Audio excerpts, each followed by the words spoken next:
話5樓嗰對夫婦啊，你啊真係問啱人啦！我對嗰對夫婦啊了如指掌㗎。嗰度咧有個暴力傾向嘅男人叫余偉雄，佢老婆叫黃梅。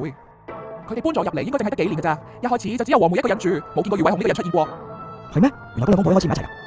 不過聽講啊，阿余生啊喺出邊做生意，所以好少翻屋企。咁咧嗰陣時風平浪靜嘅。哦，所以余偉雄就突然間搬入去嘅。哎呀，保安哥哥仔，你真係聰明啊，一估一中。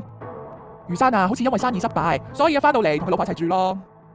本身咧就好正常嘅啫，夫婦啊嘛，其實一早啊就應該住埋一齊㗎啦。余生搬翻嚟咧，啱啱嗰陣時咧都仲算檢點嘅，都冇乜見過佢哋嗌交，有時咧仲會見到佢哋一齊出出入入。唉，不過日久啊見人心，冇幾耐咧，嗰個余偉雄啊就露出真本性啊。跟住佢就開始黑黃梅。佢啊變到好神經質啊，初頭咧淨係會聽到咧佢喺度呼喝老婆，慢慢啊變本加厲，仲對佢拳打腳踢啊。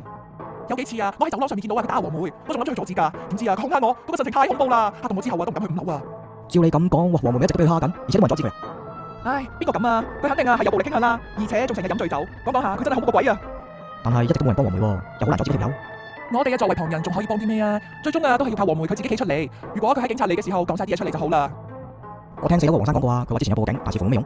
係我報警嘅，唉你都唔知啊！嗰陣時嗰隻嘢啊好似發咗癲咁樣啊，打到黃梅啊佢不似人形，我又唔敢出現阻止，咪叫警察嚟咯。咁真係要諗下喎，咁樣落去發，黃梅遲早有意外啊！哎呀，保安哥哥仔，你真係好啊，至少會關心下呢度住嘅人。個陳伯啊，根本唔會關心呢啲嘢嘅。總之我巡邏嘅時候會留意多啲啦。如果再聽到你嘈交咧，我就報警，我就唔想嗰個男人惡落去。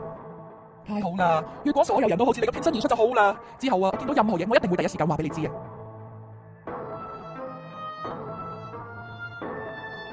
陳師奶啊，捉你喺度？保安哥哥仔，你都見到嗰啲可怕嘅嘢啊？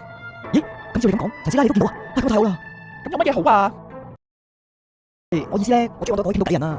哦，原來你係咁嘅意思。不過咧，咩話？咁點解因為係敵敵？係你啫，然後咧，佢哇，哦，我明啦。哇，大姐啊，你又嚟啊？可唔可以好？你有咩事啊？你咪人嚟㗎？你聽得明我講咩講？但係就講唔到。原來係咁啊！你唔知真係搞唔明啊！你對住咁你咁睇起嚟你都係冇。不過我諗我而家唔會俾你嚇到啦，所以你我叫你成啊，可能買太多嘢，真係咁少少，不如帶我翻屋企啊！